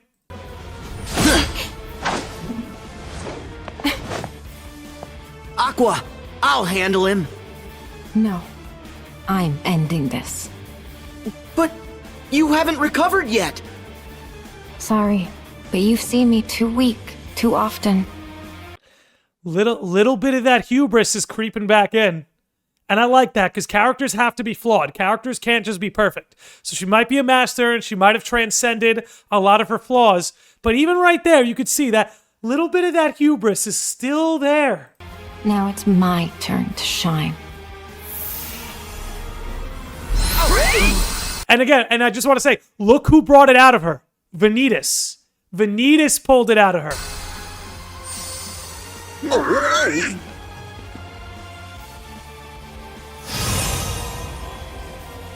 Aqua!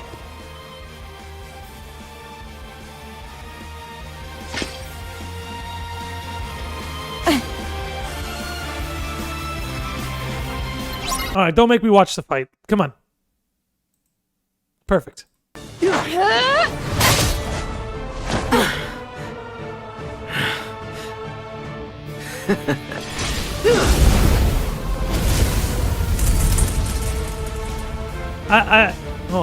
Hold on.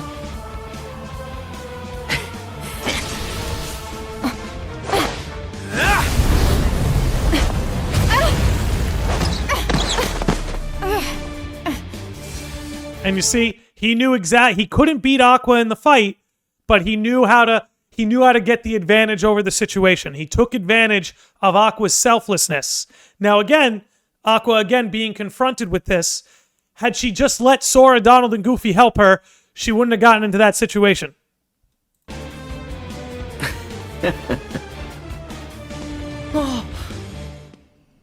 But then again, we know how this plays out. He goes to put on a finishing blow.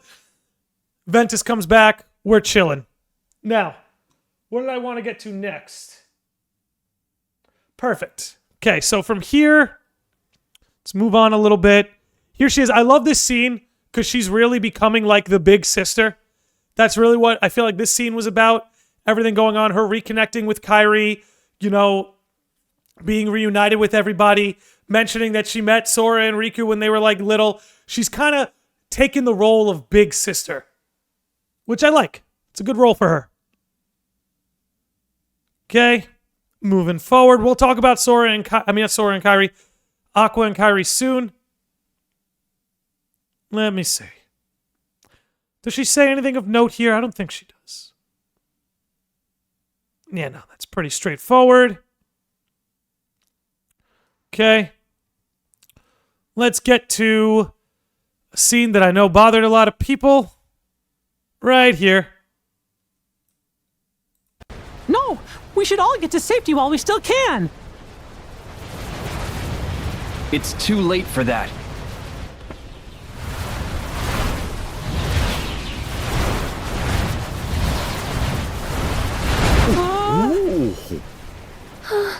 Oh, I should have got the Remind clip ready. It's all good. Knew I forgot something. I wanted to get the Remind version of this clip.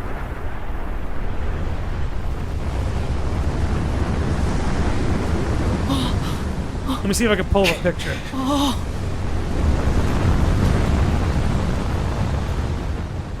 It can't be. No. So again, at face level, I could see why that bugged some people, the way she was able to give up. And I'm trying to find an image of it. But as we saw in Remind, she didn't just see like the small darknesses. She saw a bunch of anti-Aquas coming to get her.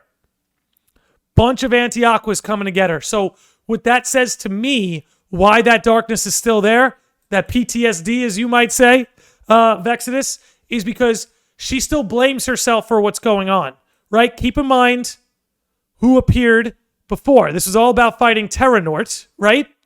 Who is essentially a walking embodiment of Aqua's failure. So it's only appropriate that when being confronted with Terranort, bam, all those darknesses to her look like Anti-Aqua because her work is still unfinished, right? She's not going to be fully over everything that's happened to her until she's able to bring Terra back. So let's move this forward. Yep, lingering will comes. Thank God for that. Everybody's chilling. Okay. Guess we could just let this play. I don't think the dialogue is too necessary, but epic scene. Definitely Terra's best scene in the whole series. But let's let this play. I think there might be something we could pull out of it.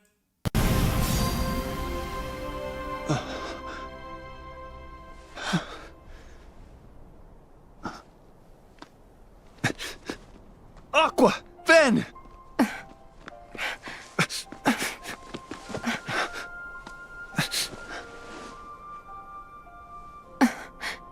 Terra? Is it you? Yeah. You never stop lighting my way back. Awesome. Awesome. I will say I am more partial to the Sea Salt Trio's reunion, but this reunion really did pull it out of me, which I absolutely loved. Because, again, Aqua, you know, as Kevin is saying, you're never going to get rid of your darkness. It has to be integrated. It's something you have to constantly live with. But the guilt she felt from Birth by Sleep, from the ending and all that, never really gets resolved. Put this on mute. Never really gets resolved until this plays out. And I think part of her is relieved to hear again that Terra was like, hey, you never stopped lighting my way back. It was you. Terra's red eyes crying. Nah, Terra's stoned. Terra's stoned off his ass right now. That's what that is. Anyway, he's been lighting up with the Nort boys. Jokes aside, it's at this point where Aqua's really beyond all of that. And that's what makes her well-equipped to take Kairi on as a protege. That's what makes her, like, I don't know about you guys, but during a lot of the Remind fight, Aqua seems to me like the leader in a lot of ways. Like that whole Remind fight where you're fighting with everybody, just based on the little voice lines you get, where it's like she's talking to Axel and she's like, less talking, more fighting, stuff like that. She sort of takes on this leadership role because I feel like now she believes she can. Again, now that she's got her friends back, like, look, it's all resolved. At least their personal journeys between the three of them resolved. Everybody's back. We're ready to go. And let's see. I have a timestamp here, but I don't quite know what it's for. Let's check it out. Oh. This scene, which was nice.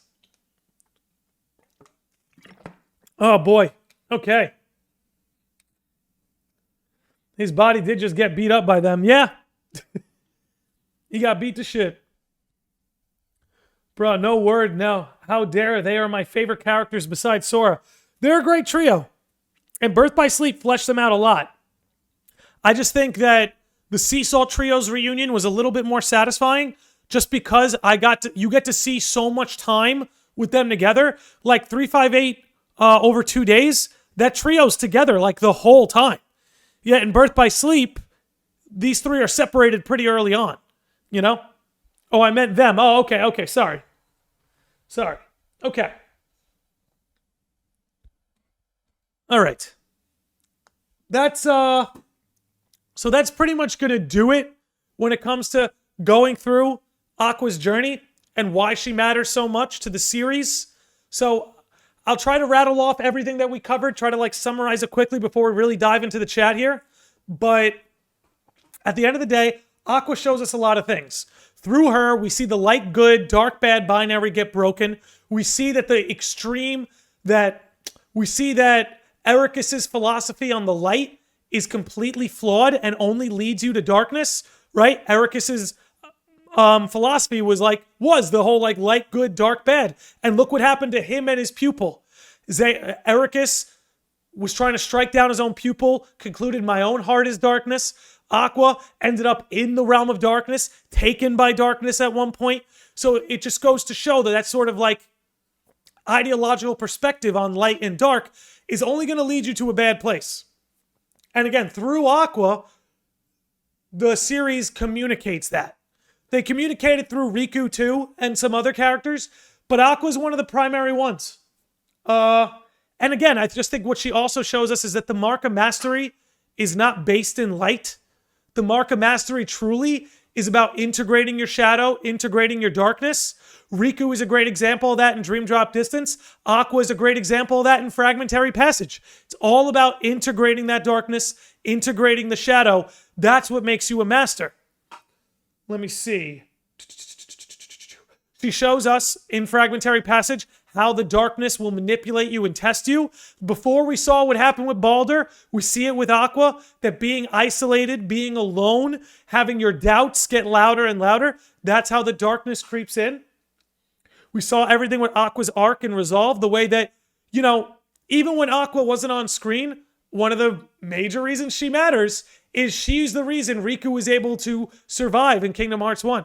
She's the reason things were able to transpire in the Dark Seeker Saga, even while she was in the realm of darkness. She was still playing her hand, still influencing everything that was going on there. And again, a big primary thing that she showed us was that we are our own worst enemy.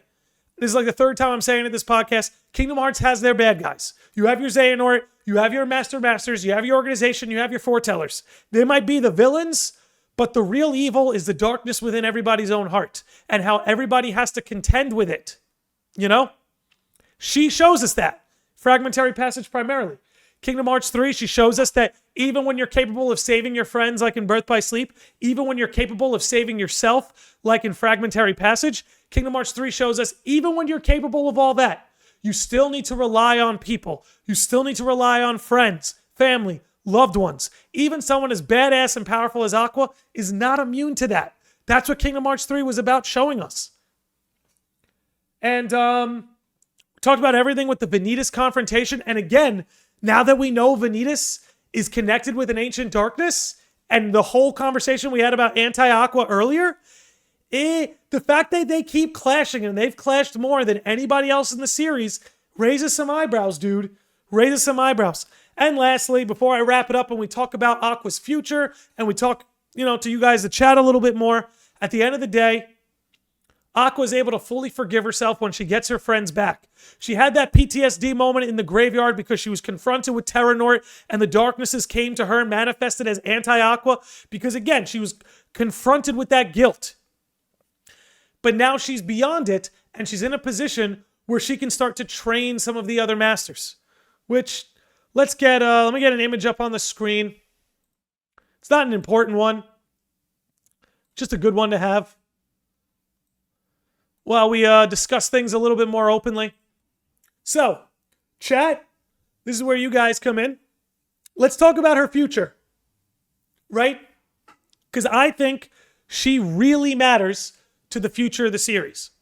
We've already seen her get a role. She's going to be training Kairi. And I doubt Kairi's the last one she's going to train. I wouldn't be surprised if she trains Shion. I wouldn't be surprised if any new characters who show up she trains. If they give Naminé a Keyblade, which they shouldn't, I could see her training them. I would love to see her train Axel. Because I just see, you get a little bit of it in Remind with their dynamic. But I could see Axel, annoying her to no end. So we can see how Aqua is kind of fulfilling this role. I mentioned it earlier as, the big sister of the Guardians. Where, again, she's being entrusted to train Kairi. By Kairi's recommendation, of course.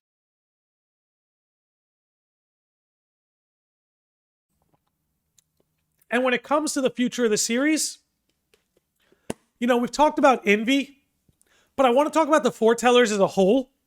Again, I do think she'll clash with Envy because they share similar flaws. Birth by Sleep Kairi, just like Envy, blind trust in authority, spied on their friends in order to please authority.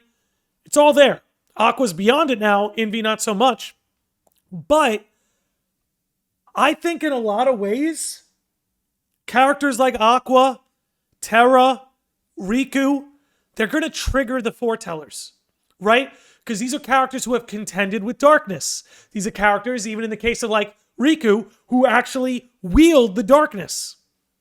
If the Foretellers see that, they're not going to like it. They're not going to like it, right? Because they're on the ideological side of hey, only the light is good. Only the light is good. So characters like Riku, Terra, Aqua kind of not spit in the face of that, but challenge that perspective.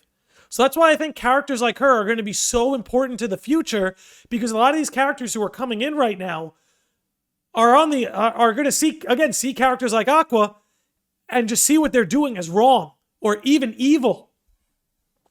But anyway, with all that out of the way, let's see what the chat is saying. It would be interesting if the darkness history is tied into the training. Would be. Hillary Slack says, I think Aqua and Terra are going to find Ava. Here. Let me bring the chat over here. Make it a little easier for me to read. Umbra says he's got some juice. Lay it on us, Umbra.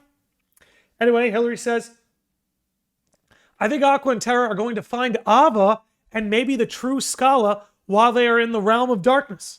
And training Kairi is a stated plan that will end up not happening, just like Terra and Riku. Oh, that would break my heart, Hillary. I need to see these two train. Okay. Black Red Pill says, I noticed something regarding the Birth by Sleep trio and darknesses. They each have a different type. Willful Darkness, Ven. Forced Darkness, Terra. And Natural Darkness, Aqua. Ooh! That could be a trio of darknesses.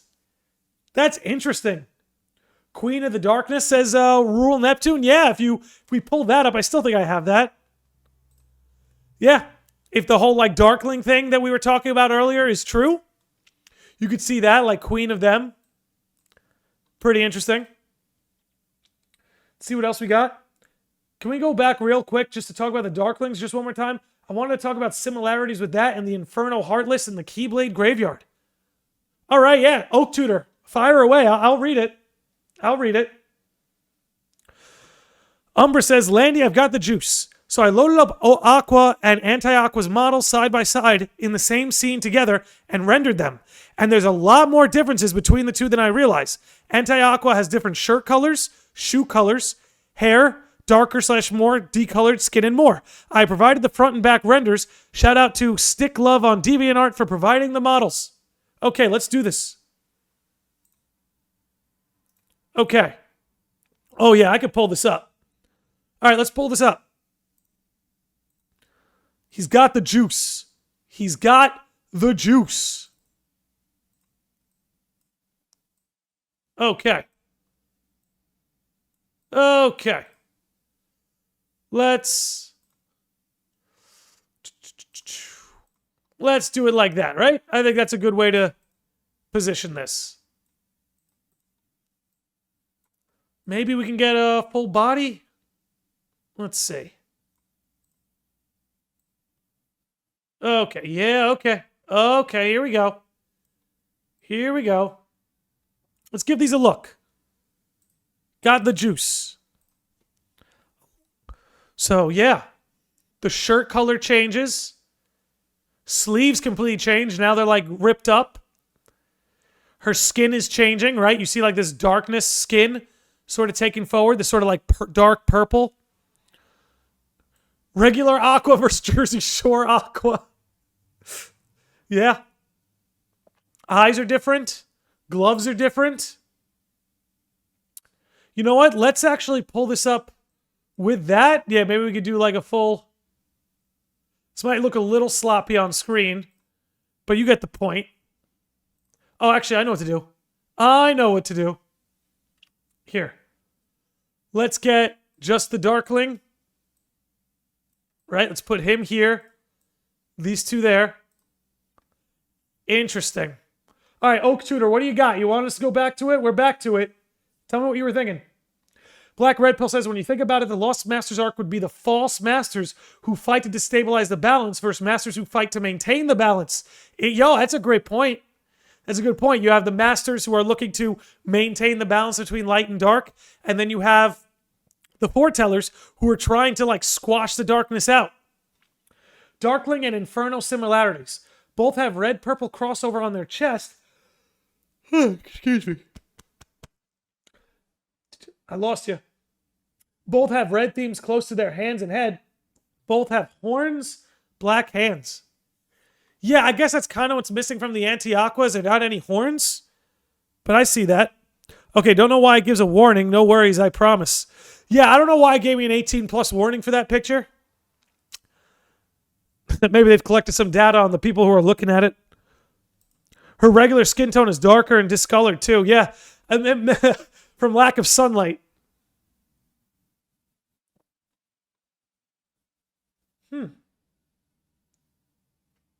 Maybe they clashed with some true master and lost giving them their name. Maybe. Maybe. Let's see.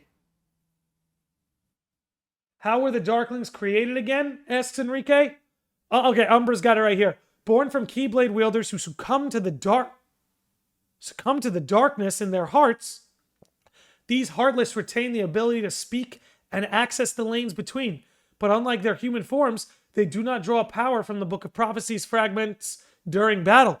Yeah, maybe we were watching her slowly morph into a Darkling. Ooh. Huh. Now that's interesting. Like Emblem Knight is saying here. Like I said, is a mutation to her body to adapt to the dark energy. Patari says, would it be crazy to say based off Aqua's transformation, the spawns in Kingdom Hearts 1 were people? Huh. Let me see if I can pull that up.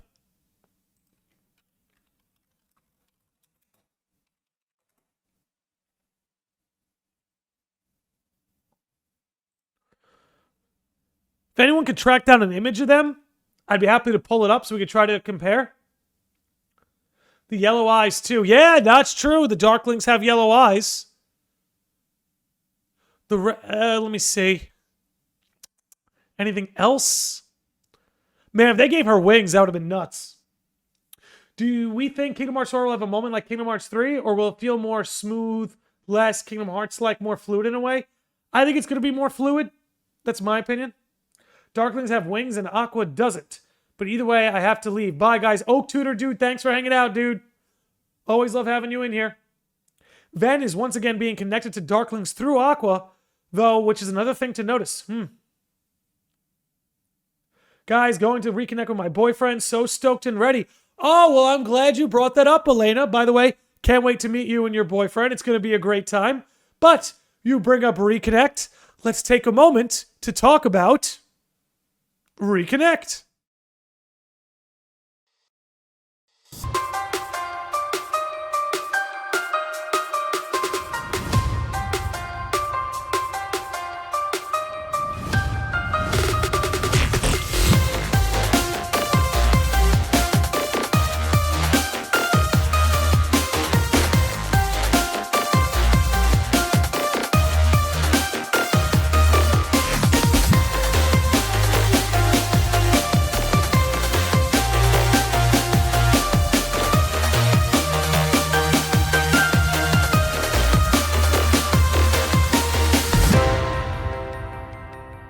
So Reconnect is a live event going on. Reconnect literally booted the stream out. But anyway, So Reconnect is a live event going on September 15th through the 17th. I'm going to be there. Lots of other creators are going to be there. The likes of Andy Brew, KH Guides, Kitties and Middies, Lands and Masters, all the best will be there. So please come through and hang out. It's going to be a good time. If you can't make it in person, there will be a live event that you can tune into. All right. So for those who may be watching the VOD, the live stream got knocked out at about an hour and 40 minutes in. So I have to string the two of these together. But anyway, let's get back into the chat here. Enrique says, I believe we are seeing her being transformed into a Darkling. The reason why she didn't have horns was because she's transforming from the bottom up, and that's why she didn't have horns yet. Yeah, it seemed like again, and maybe I could pull these back up. It seemed like again, I gotta resize them now, that she was in like the middle of a transformation like that, and that she hadn't quite gotten to it yet. Again, let's reshape all of this now, just so everyone can get an idea of what the hell we're talking about. Okay. Yeah, this is what we were discussing. So, I found more Darkling lore that I was going to type up right before the stream got cut. We'll type it up now because we're chilling. I'll sweat it on Twitch so that I can make longer messages here. Okay. Her fingers look like Darklings. Yeah, the fingers are the biggest tell. The fingers are the biggest tell. Dark Charity explains that the Darklings were once Keyblade wielders until they let darkness enter their hearts as a result of it taking their lucks away, so wielders would not have to fight over it. Darklings are one of the very few Heartlesses that can speak. Ooh! And that would explain why she was able to, like, kind of maintain her sentience in that way. Interesting. Her skin color is turning dark blue like a Darkling. Yeah, no, it's all there. Once we started discussing the Darkling part of this, it all started to become much more clear. So I definitely could see it transpiring in that way. Oh, you know what? Says Umbra. There's a Darkling on the KH3 box art? I forgot. This hat is the KH3 box art. Hold on. You're right. You're right, dude. It's right there. Oh my god. He's looking at Aqua. The Darkling is looking at Aqua. Dude, what a find. Darklings could embody the chaos aspect of the darkness? Yeah. Damn, a lot of Darkling lore being dumped on us right now. I'm about it. Always has been. Yeah. And holding a star like a wayfinder. Dude, that's creepy. Can you imagine characters being turned into Darklings? Bro, is he holding a freaking wayfinder? Let me... It's funny we're using my hat, but whatever works, right? Huh. Oh, man. Yeah. At least it's a star, right? Could be Pow Pow Fruit, could be Wayfinder. At least it's a star. You know what I mean? All right. I thought it was a pow-pow fruit. It could be a pow-pow fruit. It could be any of those. Well, your hat is a horizontal edit. He's not looking at Aqua on the official art. That's why you're here, Umbra. That's why you're here. Yeah, he's up front. Damn it, that's why you're here. Let's pull that up. Let's pull that up. Let's see. Okay. Okay, but he is... What is that? Let's zoom in on the guy.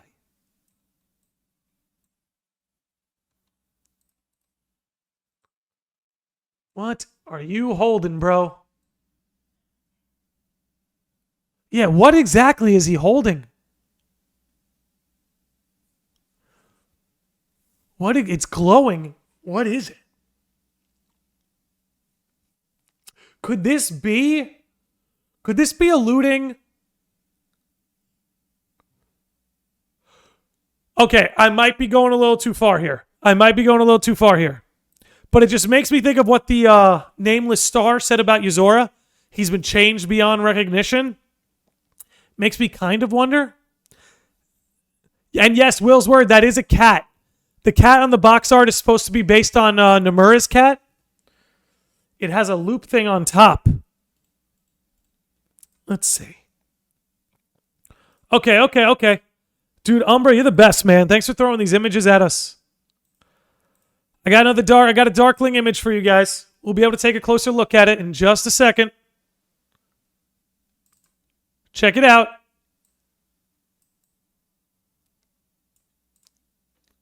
Huh. Yeah, there is like a little swoop on it. Fragment of their original self, yeah. It does look like the Nameless Star, the way it's kind of holographic. Or it could be a star from the final world. Yeah, I'm wondering if there's any connection there. You know what I mean? I'm wondering. It's like a pendant, yeah? Like Kairi's lucky charm. Nameless Star does have a star pendant, but this ain't about her? Probably? Huh. 1 second.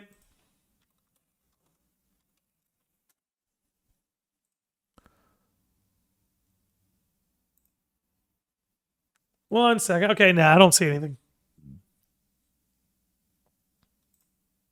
Okay. Looks like Kairi's keychain, yeah? Or as Rural Neptune saying, it could be like memory related. I could see it working out like that. Interesting. Like a physical memory made manifest. That is interesting. Look at the hood it's wearing. It looks like the Darkling is possessing someone. Did a Darkling possess someone in this game and we just have no idea? Howdy, listening from the gym. Kai, what's going on, dude? What is going on? Subject X, maybe. Could be. Might be. Oh, shit, Enrique. Maybe. That would be creepy. But I'm kind of about it. Yeah, she's got a star pendant. I see it. I mean, is someone missing from the roster? No. We have everybody. That's what's confusing. We don't know where Subject X is.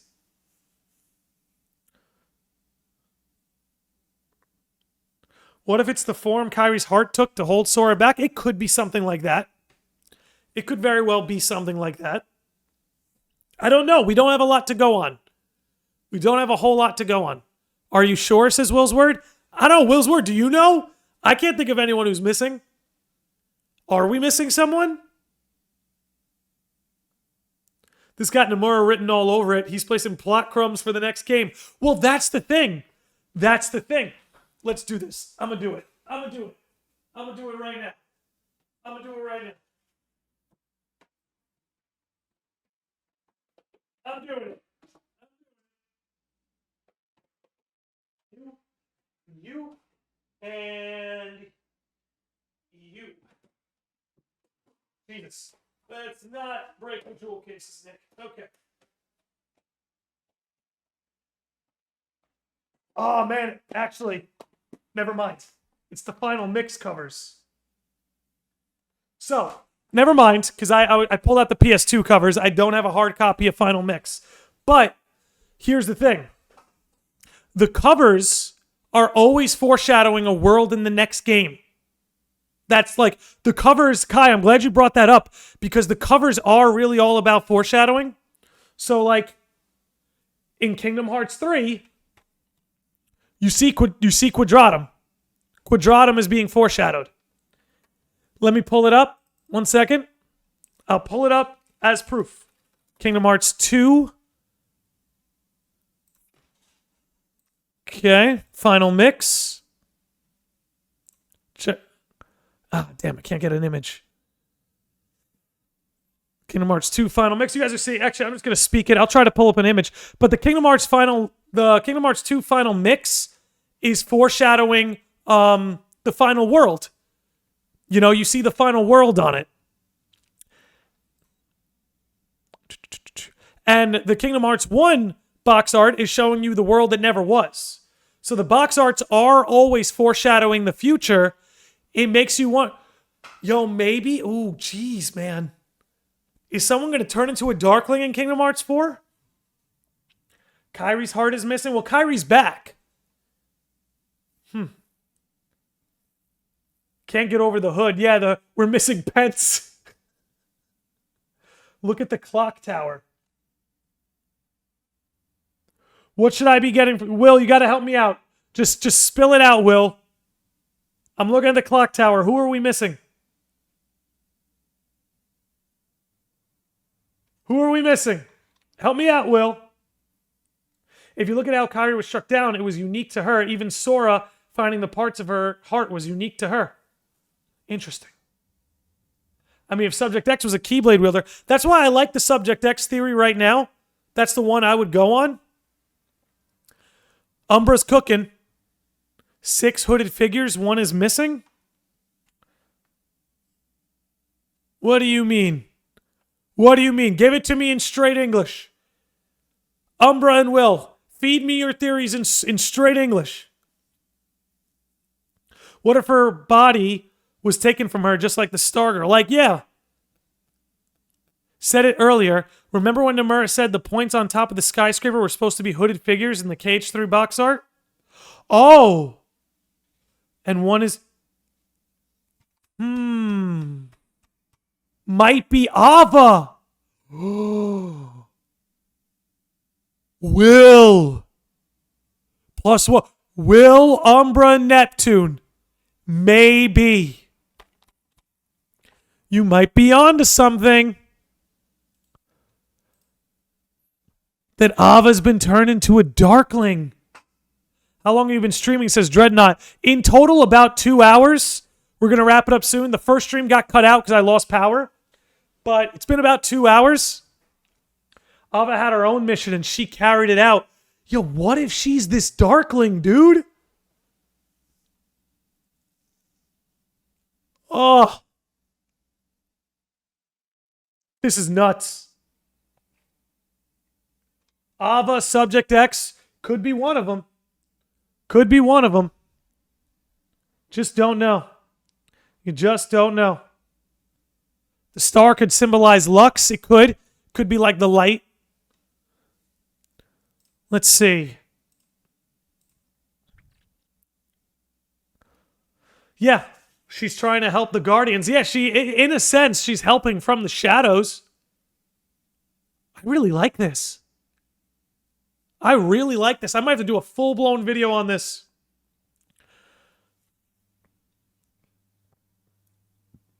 Remember my theory about Destiny's Embrace and Ava's Keyblade connection, potentially? Oh! That could be it. Darkling holding a wayfinder to guide the Lost Masters home. It's all there. It's all there. We'll have to come back to that. We'll have to come back to that at a later date, be it with another video. Because that is interesting, man. That's very interesting. All right. Don't Darklings consume the light? But this one is just holding on to it. Yeah, maybe it's still, whoever it is, maybe they still have their sentience. You know what I'm saying? Let's see. I know you just sent me Destiny's Embrace.